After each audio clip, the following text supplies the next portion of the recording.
नवीन वर्षाचं उत्साहात स्वागत करण्यासाठी नाशिककर सज्ज झाले। तर नाशिकच्या पंचवटी परिसरातील रामकुंड इथे नाशिककर एकत्रित आले होते। तर गोदावरी नदीकाठी सहस्त्रदीप प्रज्वलित करण्यात आले।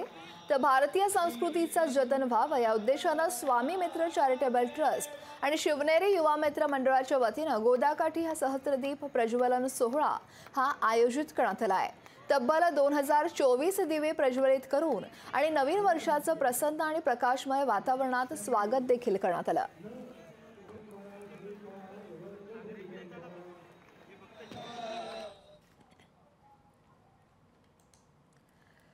तर नवीन वर्षाचं उत्साहात स्वागत हे नाशिकमध्ये करण्यात आलं। नाशिकच्या पंचवटी परिसरातील रामकुंड इथे नाशिककर हे एकत्रित आले होते आणि गोदावरी नदीकाठी सहस्त्रदीप प्रज्वलन करण्यात आलं।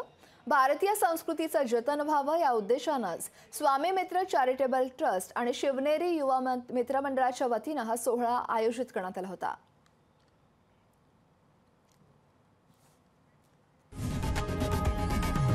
लोकशाही मराठी ऐका, पहा, जागरूक रहा।